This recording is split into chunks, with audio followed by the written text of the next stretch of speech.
Okay students, मैं Vineet sir from Mount Zion Academy +2 school once again. हम लोग already accounts के बेसिस के बारे में नॉलेज गेट किए, accounting, accountancy, book keepings, accounting features के बारे में नॉलेज गेट किए, जिसमें मैंने आपको बताया था IMRC SAC बताया था, आपको याद होगा। इन सब चीज़ों के बारे में ऑलरेडी नॉलेज गेट कर चुके हैं। आज हम लोग अकाउंटिंग टर्म के बारे में जानेंगे, बेसिक टर्म्स। अकाउंटिंग के बहुत सारे टर्म्स होते हैं, टर्मिनोलॉजी जिसको बोला जाता है। क्योंकि हम लोग अकाउंटिंग अगर पढ़ रहे हैं तो अकाउंटिंग में क्या क्या टर्म यूज होंगे उनके बारे में मुझे पता होना चाहिए। और 5 बेसिक टर्म्स है, पहले उनके बारे में जानेंगे। 5 बेसिक टर्म्स में मैंने यहाँ पे लिखा एसेट्स, लायबिलिटीज, कैपिटल, एक्सपेंसेस और इनकम। ये काफी इंपॉर्टेंट है from accounting point of view. तो ये क्या होते हैं, इसको कैसे डील करते हैं, इसका क्या मतलब होता है, इन सब के बारे में हम लोग एक नॉलेज गेट करेंगे। पहले मैं आपको एक एग्जांपल देता हूं। तो एक एग्जांपल के थ्रू इन 5 टर्म को पहले मैं एग्जांपल के थ्रू आपको एक्सप्लेन करूंगा, फिर मैं बाकी टर्म को आपको और समझाऊंगा। ठीक है, तो अभी तक आपने देखा होगा बहुत सारे फैकल्टीज वगैरह पहले समझाते फिर एग्जाम्पल देते हैं। पहले मैं आपको एग्जाम्पल दे रहा हूं, एग्जाम्पल से मैं आपको समझाने की कोशिश करूंगा, फिर आपको मैं समझाऊंगा तो आपको ज्यादा समझ में आएगा। सिंपल सा एग्जाम्पल देता हूं, ठीक है। फॉर एग्जाम्पल कि आपको एक बिजनेस करना है, for example x is a owner, और ये बिजनेस करना चाह रहे हैं, एक मोबाइल शॉप खोलना चाह रहे हैं, मोबाइल का। तो x is a owner, x business, कौन सा बिजनेस, मोबाइल का एक शॉप खोलना चाह रहे हैं। मोबाइल का shop it means mobile purchase करेंगे, सेल करेंगे। अब मोबाइल का एक शॉप खोलने के लिए इनको क्या क्या चीजें चाहिए। अगर एक्स ने सोचा है कि इनको मोबाइल का एक बिजनेस करना है, मोबाइल का शॉप खोलना है, तो क्या क्या चीजें चाहिए इनको। तो इनको चाहिए एक जगह जहां पे करेंगे, इट मींस लाइक बिल्डिंग। दूसरा, मोबाइल का शॉप खोलेंगे, अंदर में फर्नीचर्स वगैरह मुझे बनाने पड़ेंगे, शोकेस वगैरह जहां पे मोबाइल रख सके, काउंटर वगैरह बनेगा, उसको फर्नीचर बोलते हैं, फर्नीचर।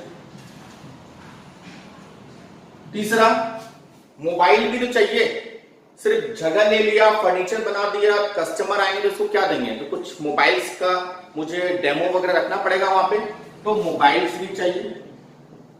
मोबाइल मेरे लिए हो गया गुड्स। क्यों, जिस चीज का बिजनेस करते हैं हम लोग उसको हम लोग गुड्स बोलते हैं, कॉमोडिटी बोलते हैं। ठीक है, ये चीजें मुझे चाहिए। ठीक है, एक बेसिक एग्जांपल। तो इतना मुझे जो चीज चाहिए, बिल्डिंग चाहिए, फर्नीचर चाहिए, मोबाइल चाहिए। बिल्डिंग लेना है, मान लीजिए 50 लाख रुपीस, या मान लीजिए 5 लाख रुपीस, एक सिंपल सा एग्जांपल। फर्नीचर बनवाना है 1 लाख रुपीस, मोबाइल का स्टॉक चाहिए, गुड्स वगैरह चाहिए 1 लाख रुपए, और इट मींस टोटल 7 लाख रुपए आपको चाहिए। एक मोबाइल का शॉप खोलने के लिए कितना अमाउंट चाहिए, 7 लाख रुपीस। तो इस 7 लाख रुपीस मेरे पास कहां से आएंगे, एक्स ऑनर है, मोबाइल का शॉप खोलना, ये सब चीजें चाहिए, 7 लाख रुपए लगेगा। अब 7 लाख का अरेंजमेंट करना है, तो एक्स के पास खुद का कैश अवेलेबल है 5 लाख रुपए। ठीक है, तो इन्होंने 5 लाख रुपए लगा दिया, लेकिन 2 लाख रुपए और चाहिए ना, तो 2 लाख रुपए क्या करेंगे, वो 2 लाख रुपए का 2 लाख रुपीस का क्या लेंगे, लोन लेंगे। तो 5 लाख रुपए खुद का कैश लगाया, 2 लाख रुपए का लोन लिया, 7 लाख का अरेंजमेंट हो गया, अरेंजमेंट से बिल्डिंग हो गया, फर्नीचर हो गया, मोबाइल खरीद लिया, ये आपका शॉप स्टार्ट हो गया। ठीक है, अब मैं आपको सिंपल ये समझाता हूं कि एक्स ने जो अपना पैसा लगाया, सेल्फ मनी, सेल्फ कैश जो उसके पास अवेलेबल था, जो 5 लाख रुपए लगाए, ठीक है, 5 लाख रुपए लगाए, वो उसके लिए क्या है, कैपिटल। कैपिटल का मतलब होता है पूंजी। इट मींस जो ऑनर बिजनेस स्टार्ट करेगा वो बिजनेस में खुद का जो अमाउंट इन्वॉल्व करेगा, खुद का पैसा जो सेल्फ अमाउंट जो होगा रखा हुआ होगा, जो बिजनेस में लगाएगा, उसको कैपिटल बोलेंगे। तो एक टर्म हो गया कैपिटल। तो कैपिटल का मतलब the amount which is involve by the owner in the business. दूसरा, उसने लोन लिया, तो ये लोन जो लिया वो बिजनेस के लिए क्या, लायबिलिटीज। क्यों लायबिलिटीज, क्योंकि जो लोन लिया है बैंक से लिया होगा या किसी फ्रेंड से लिया होगा या कहीं से लिया होगा, तो उसको रिफंड करना, वापस करना है। तो all those debt which have to refund within particular period of time is known as loan और लायबिलिटीज, इसको लायबिलिटीज बोलते हैं। तो ये दोनों मिलके आपका टोटल अमाउंट बिजनेस में इन्वॉल्व हुआ, और ये टोटल मिलके ये जो पैसा है ये बिजनेस के में आया, 5 लाख भी बिजनेस में आया, 2 लाख भी आया, बिजनेस का अमाउंट हो गया, क्योंकि ये बिजनेस को दिया गया। एक्स ने भी पैसा जो लगाया 5 लाख रुपया वो बिजनेस को दिया, 2 लाख रुपए जो बैंक से लिया वो भी बिजनेस में आया। It means total amount business में कितना हो गया, 7 लाख रुपीस। और 7 लाख से बिजनेस ने क्या क्या खरीदा, बिल्डिंग, फर्नीचर, मोबाइल। एक्स ने नहीं खरीदा, जो बिजनेस होगा उसके पॉइंट ऑफ व्यू से आपको सोचना है। तो बिजनेस है परचेज बिल्डिंग, फर्नीचर, मोबाइल। तो ये बिजनेस ने अपना पैसा जो इस सब चीजों में लगाया, क्यों, ताकि इन सब चीजों से वो फ्यूचर में प्रॉफिट जनरेट कर सके। प्रॉफिट मतलब इनकम जनरेट कर सके। तो ये जो भी इन्वेस्टमेंट किया गया है, जो भी पैसा इन सब चीजों में लगाया गया, क्यों, ताकि इससे इनकम आ सके, प्रॉफिट आ सके। इसीलिए इन सब चीजों को हम बोलते हैं एसेट्स। क्या बोलते हैं, एसेट्स। तो एसेट्स क्या हो गए, all those amount which are invested in properties, जो लगाया जाता है ताकि फ्यूचर में उससे इनकम और प्रॉफिट को जनरेट कर सके, तो वो एसेट्स हो गए। समझ रहे? तो 3 टर्म मैंने बता दिया, कैपिटल कौन सा, जो सेल्फ अमाउंट ऑनर लगाता बिजनेस में वो, लायबिलिटीज जो एक्सटर्नल कहीं बाहर से बोरो किया जाता है जिसको वापस करना होता है, लायबिलिटीज लोन जो हो गया वो, एसेट्स लायबिलिटीज और कैपिटल जो बिजनेस में पैसा है उसका यूज बिजनेस की प्रॉपर्टीज को खरीदने के लिए किया गया ताकि उससे फ्यूचर में हम लोग इनकम को जनरेट कर सके। इनकम मतलब प्रॉफिट को जनरेट कर सके, तो वो एसेट्स हो गए। या फ्यूचर में बेनिफिट ले सके, वो भी हो सकता है एसेट्स। तो ये 3 टर्म सर समझ में आ गए। तो बाकी 2 क्यों लिखा है, एक्सपेंसेस और इनकम। तो एक्सपेंसेस का मतलब होता है खर्च। तो बिजनेस मैं कर रहा हूं, लेकिन बिजनेस को हर दिन ऑपरेट भी करना पड़ेगा। बिल्डिंग लिया, फर्नीचर लिया, मोबाइल लिया, ठीक है, लेकिन मुझे एम्प्लॉय भी रखना पड़ेगा, इलेक्ट्रिसिटी भी इंतजाम करना पड़ेगा। तो एम्प्लॉय रखेंगे, वो सैलरी लेगा, इलेक्ट्रिसिटी का बिल हर मंथ पेमेंट करना पड़ेगा।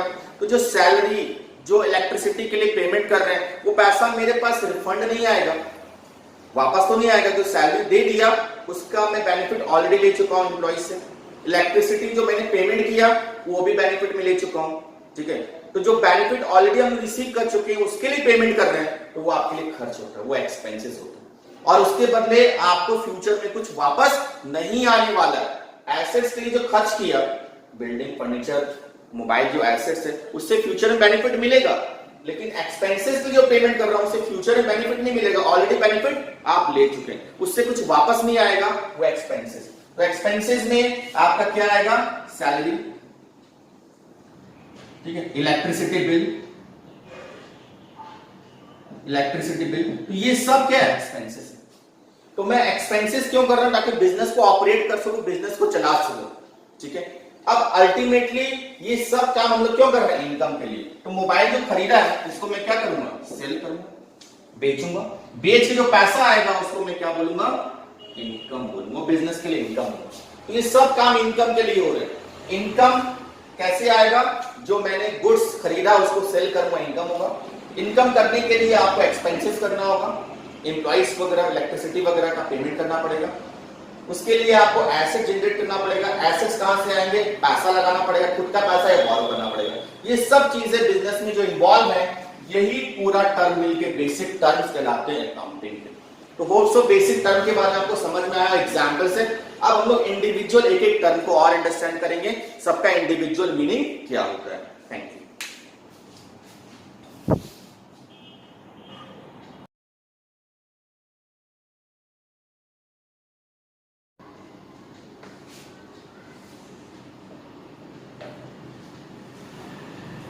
ओके स्टूडेंट्स, हम लोग एक एक करके टर्म को डिस्कस करेंगे। सबसे पहला assets.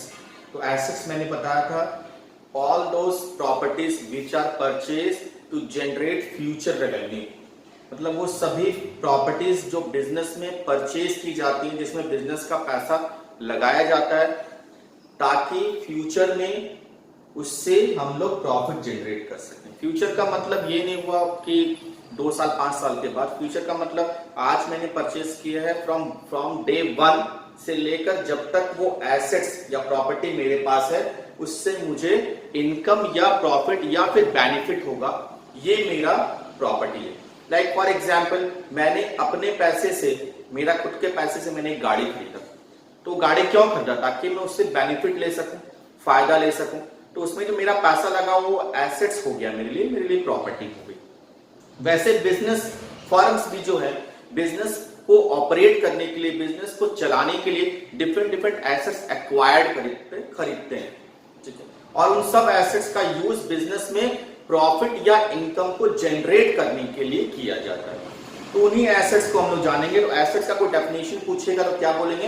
Assets are all those properties which are acquired to generate future revenue और टू गेट फ्यूचर बेनिफिट।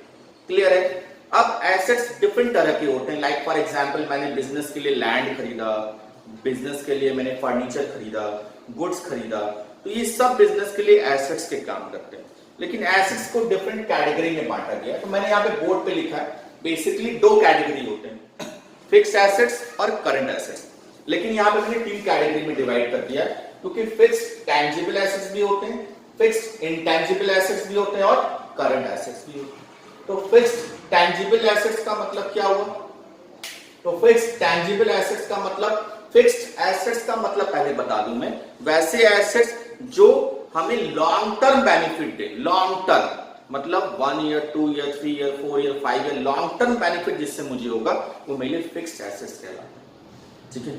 जैसे कि फॉर एग्जांपल मैंने गाड़ी का एग्जांपल दिया, मैंने अभी गाड़ी खरीदा अपने पैसे से, तो वो गाड़ी जो खरीदा तो उससे लॉन्ग टर्म बेनिफिट लूंगा। ऐसा तो नहीं है कि मैं 1 साल, 6 महीने, 9 महीने में उसको बेच दूंगा। लॉन्ग टर्म बेनिफिट लूंगा। मैं अपने शॉप में बिजनेस जहां पे कर रहे हैं वहां पे मैं एसी लगाया, मैंने एक शॉप में, तो एसी जो लगाया वो लॉन्ग टर्म होगा ना, या अपने घर में एसी लगाते हैं तो वो लॉन्ग टर्म होगा, तो उससे आप लॉन्ग टर्म बेनिफिट ले सकते हैं, ठीक है। तो जिससे हमें लॉन्ग टर्म बेनिफिट मिले वो मेरे लिए क्या है? फिक्स्ड एसेट्स कहलाते हैं, ठीक है। लाइक फॉर एग्जांपल मैंने एक मशीन खरीदा, बिल्डिंग लिया, लैंड लिया, फर्नीचर, ये सब लॉन्ग टर्म बेनिफिट देते हैं, इसलिए इसको फिक्स्ड एसेट्स बोलते हैं। और यहाँ पे लेकिन 2 कैटेगरी है फिक्स्ड एसेट्स में, फिक्स्ड टैंजिबल एसेट्स और फिक्स्ड इनटैंजिबल एसेट्स। तो फिक्स्ड टैंजिबल एसेट्स क्या है? Fixed tangible assets are all those assets which can be seen, touch and feel, जिसे हम छू सकते हैं, देख सकते हैं, फील कर सकते हैं, उसे हम फिक्स्ड टैंजिबल एसेट्स बोलते हैं। इसमें जो बेसिकली एग्जांपल्स आते हैं वो आते हैं लैंड, बिल्डिंग, फर्नीचर, मशीन, ये सब लॉन्ग टर्म बेनिफिट आपको देंगे और सबको आप देख सकते हैं, छू सकते हैं, फील कर सकते हैं, इसलिए फिक्स्ड टैंजिबल एसेट्स हो गए। क्लियर है? अब आते हैं फिक्स्ड इनटैंजिबल एसेट्स में। तो अगेन फिक्स्ड है, लॉन्ग टर्म बेनिफिट ही देंगे, लेकिन इनटैंजिबल, इनटैंजिबल का मतलब वैसे एसेट जिनको आप देख नहीं सकते, छू नहीं सकते, लेकिन फील कर सकते हैं, वो इनटैंजिबल एसेट्स होते हैं, फिक्स्ड इनटैंजिबल एसेट्स, ठीक है। लाइक फॉर एग्जांपल इसमें सबसे बड़ा एग्जांपल जो आता है वो गुडविल होता है। गुडविल, गुडविल क्या हो गया?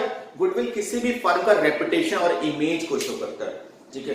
गुडविल का मतलब इमेज और रेपुटेशन ऑफ द बिजनेस, जो भी बिजनेस हम कर रहे हैं उस बिजनेस का रेपुटेशन और इमेज होता है, जिससे कि वो प्रोडक्ट, गुड्स या फिर सर्विसेज सेल होती हैं, कस्टमर्स ज्यादा आते हैं, प्रॉफिट ज्यादा जनरेट होता है। तो ये गुडविल क्रिएट की जाती है, जनरेट की जाती है अपने फर्म की, ठीक है। और उसी गुडविल से हम लोग क्या करते हैं? प्रॉफिट को क्रिएट करते हैं, प्रॉफिट जनरेट करते हैं। इसलिए दिखता नहीं है, you cannot see the goodwill, but it is generating income for the you, income for the business, that's why it is fixed intangible asset. इसमें एक और एग्जांपल है, like for example copyright. Copyright, तो सर आप बोलेंगे sir copyright का मतलब क्या है? कॉपीराइट का मतलब होता है कि हम जब बिजनेस करते हैं एक पर्टिकुलर नेम से करते हैं, लाइक फॉर एग्जांपल आईफोन है, मैगी है, ठीक है, या फिर सैमसंग है, तो वो सैमसंग, आईफोन या मैगी जो है उसने उसका कॉपीराइट लिया होगा, खरीदा होगा कि इस नाम से सिर्फ हम ही बेच सकते हैं, कोई और इस नाम का यूज नहीं कर सकता।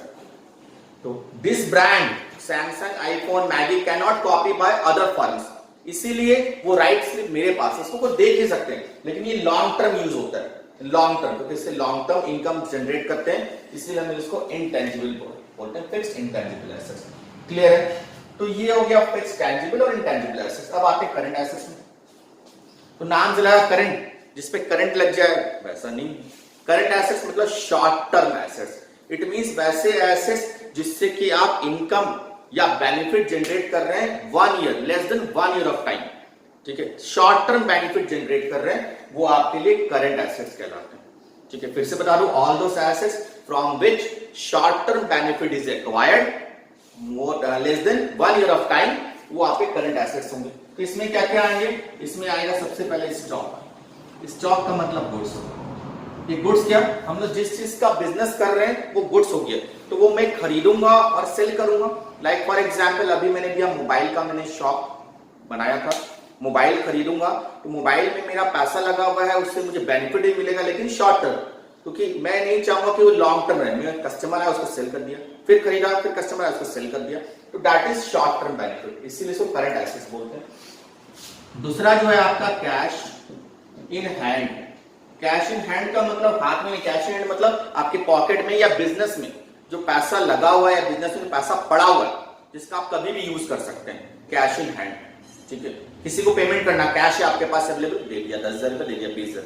लेकिन कभी कभी है कि कैश अवेलेबल नहीं है, पॉकेट में भी नहीं है, हैंड में नहीं है, लेकिन पेमेंट करना है किसी को 10,000, तो क्या करेंगे, बैंक में है तो चेक, हम लोग एक चेक इशू कर देंगे, या फिर आजकल तो अकाउंट ट्रांसफर हो गया, पेटीएम वगैरह हो गया, गूगल पे हो गया, उससे ट्रांसफर कर देंगे। लेकिन वो ट्रांसफर कहां से हो रहा, बैंक से, लेकिन वो पैसा आप ही का है ना, यूज तो आप ही किए। ठीक है, किसके लिए किया, बिजनेस के लिए किया, तो वो हो जाएगा कैश एट बैंक। तो बिजनेस का पैसा बैंक में भी होता है और वो शॉर्ट टर्म है, short term bank benefit, bank में पैसा है, कभी भी उसका यूज कर सकते हैं पेमेंट करने के लिए किसी को भी, तो वो शॉर्ट टर्म बेनिफिट आपको दे रहा है, that is current assets. Clear है। और भी करंट एसेट्स होते हैं जिसको डिटेल में जानेंगे, फिलहाल मैंने आपसे समझाया कि fixed tangible assets, intangible assets और करंट एसेट्स किसे कहते हैं। क्लियर है, कोई डाउट है?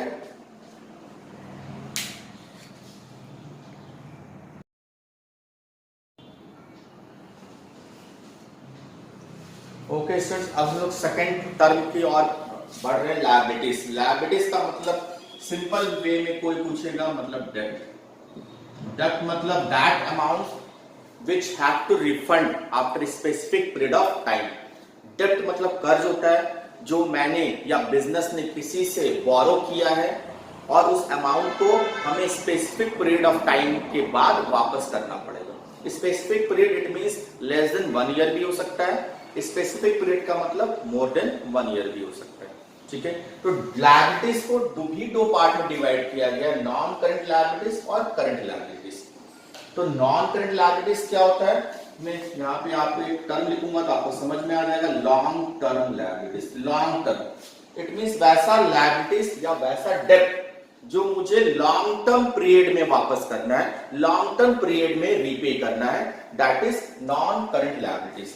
इट मींस कि अगर आपने किसी से बोरो किया है तो आपको 1 साल के अंदर या इमीडिएटली पे नहीं करना, long term more than 1 year of time के बाद आपको वापस करना होता है। ठीक है, और इसमें सबसे पहला जो नाम आता है that is bank loan.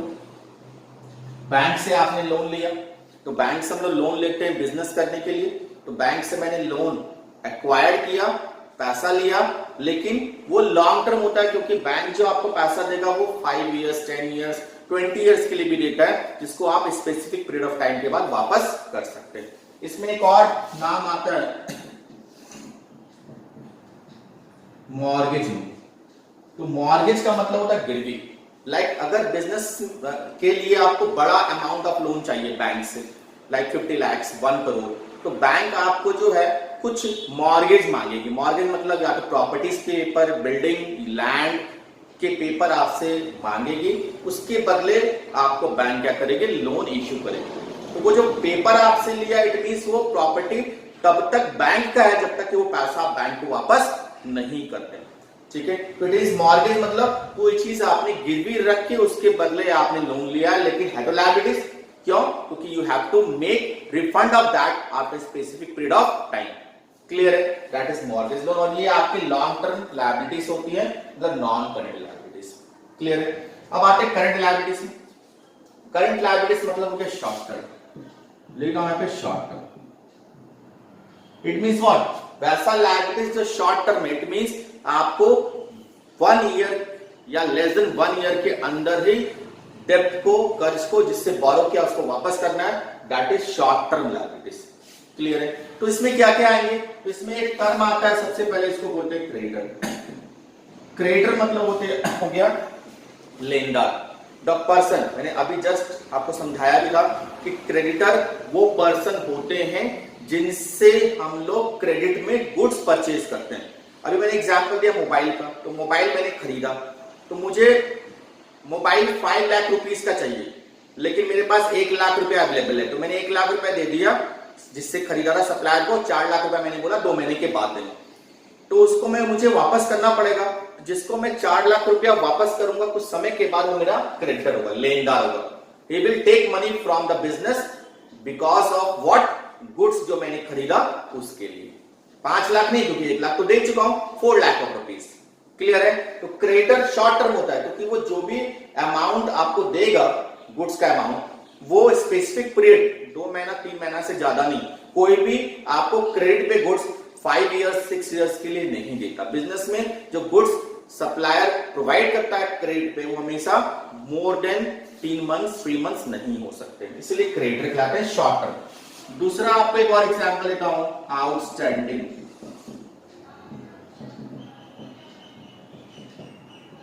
Outstanding expenses. ये आउटस्टैंडिंग मतलब हो गया वैसे एक्सपेंसेस, मतलब खर्च, ठीक है, वैसे एक्सपेंसेस जो अभी पेमेंट नहीं किया गया, लाइक इलेक्ट्रिसिटी बिल है, तो इलेक्ट्रिसिटी बिल 2 महीने का बाकी है, तो 3rd मंथ में इलेक्ट्रिसिटी बिल पेमेंट नहीं करेंगे, बिल बिजली तो काट देगा, इलेक्ट्रिसिटी कट कर देगा, तो अगेन आउटस्टैंडिंग मुझे दिखाना पड़ेगा, इस मंथ में इतना बाकी, इस मंथ में इतना बाकी।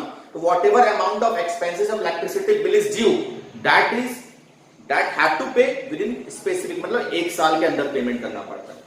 लाइक कोई एम्प्लॉय आपके यहाँ काम कर रहा है, तो एम्प्लॉय काम कर रहा है, वो हर मंथ सैलरी ले रहा है, तो आपने 2 मंथ से उसको पेमेंट नहीं किया, तो 3rd मंथ में अगर नहीं देंगे तो वो आपको छोड़ के चला जाएगा, फिर आपका काम कैसे चलेगा? तो 2 मंथ का जो बाकी है, 2 मंथ का सैलरी जो ड्यू है, उसी को बोलेंगे आउटस्टैंडिंग एक्सपेंसेस। क्लियर है? तो ये समझ में आया होगा शॉर्ट टर्म और लॉन्ग टर्म लायबिलिटीज किसे कहते हैं। और भी इसमें बहुत सारे टर्म्स हैं जो हम लोग धीरे धीरे अंडरस्टैंड करेंगे, फिलहाल मैंने आपको समझाया इतना।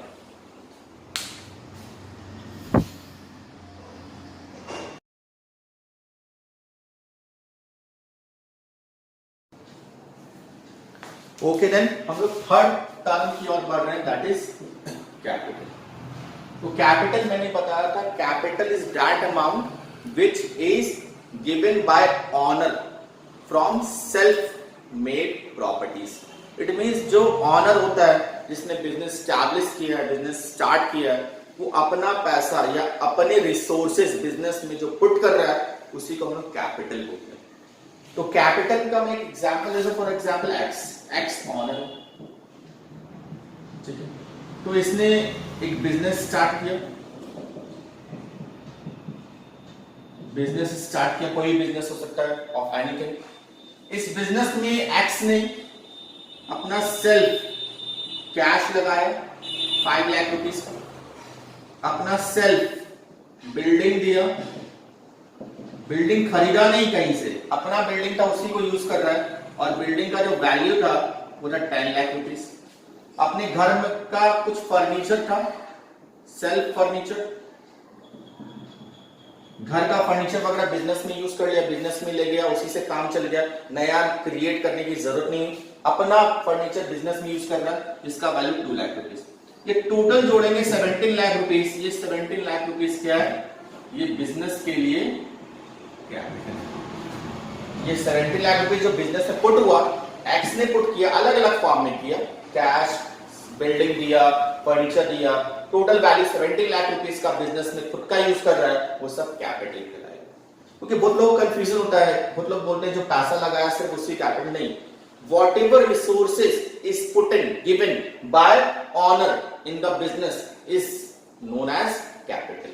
क्लियर होगा? कैपिटल का मतलब भी समझ में आ गया आपको, ठीक है। नेक्स्ट हम लोग जो चलते हैं दैट इज एक्सपेंसेस। ध्यान देना एक्सपेंसेस,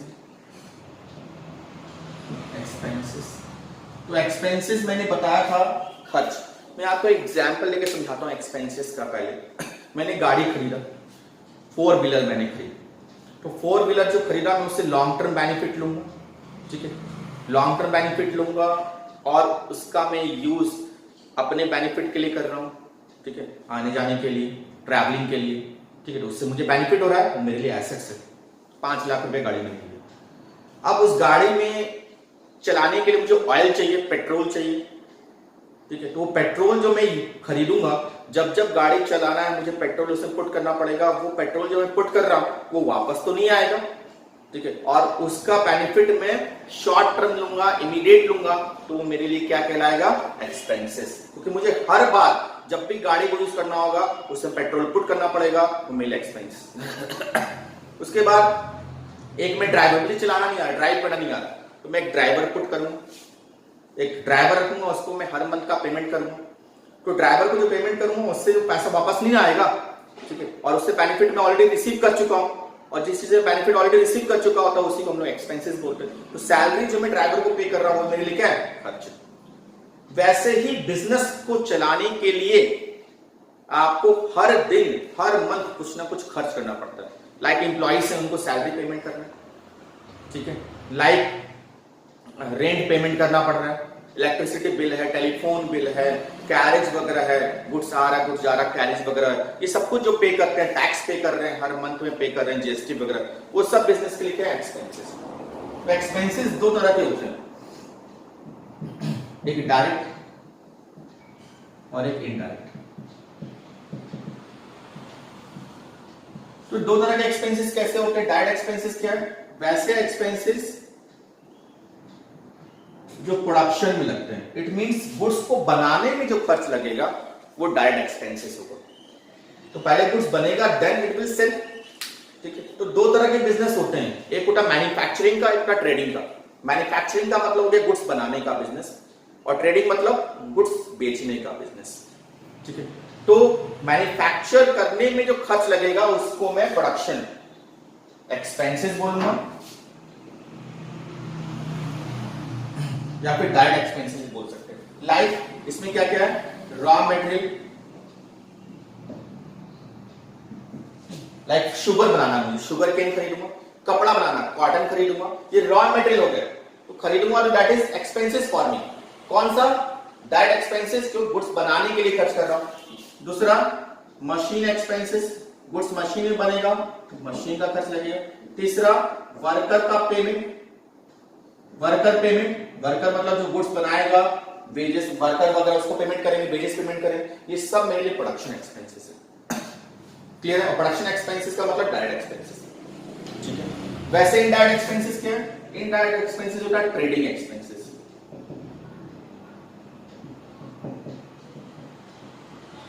तो ट्रेडिंग एक्सपेंसेस क्या हो गया? वैसे एक्सपेंसेस गुड्स बनने के बाद कस्टमर तक पहुंचाने में जो खर्च लगता है। गुड्स बन तो गया, लेकिन कस्टमर तक कैसे जाएगा? कस्टमर तक रिटेलर, होलसेलर के थ्रू जाएगा, एडवर्टाइजमेंट करना पड़ेगा, सेल्समैन रखना पड़ेगा, तब जाके गुड्स बिकेगा। उसके लिए जगह जगह ऑफिसेस या फिर शॉप खोलने पड़ेंगे, तब ना जाके होगा।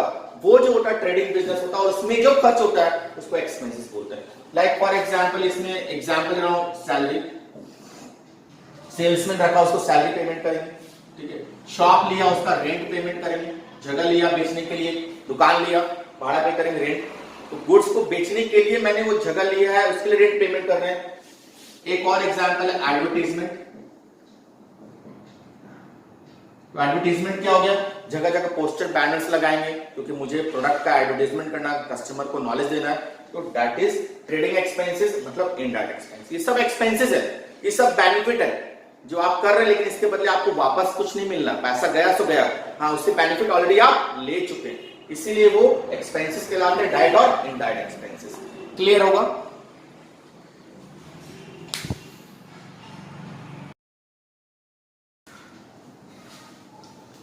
तो लास्ट टॉपिक हम लोग जो कर रहे हैं दैट इज इनकम। इनकम, तो इनकम क्या हो गया?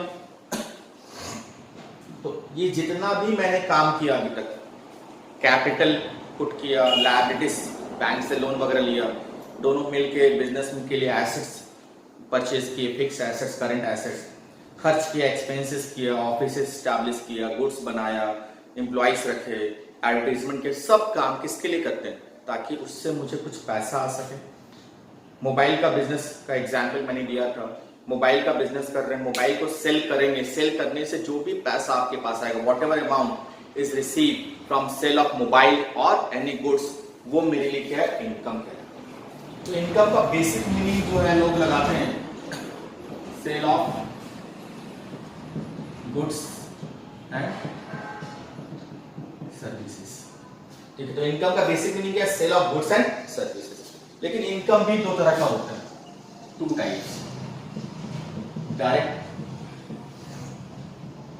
और इनडायरेक्ट, दो तरह का होता है। डायरेक्ट इनकम क्या हो गया, वैसा इनकम जो हमें डायरेक्टली जनरेट हो रहा है, कहां से, जिस चीज का बिजनेस कर रहे हैं उससे जनरेट हो रहा है। जैसे मोबाइल का बिजनेस कर रहे हैं तो मोबाइल बेच के जो पैसा आएगा दैट इज डायरेक्ट इनकम, क्योंकि मैंने जो शॉप एस्टैब्लिश किया, मैंने जो बिजनेस किया, उसका मेन पर्पस क्या है, टू सेल मोबाइल्स, यही मेन पर्पस है, तो उससे जो पैसा आएगा वो डायरेक्ट होगा। इट मींस डायरेक्ट इनकम जो है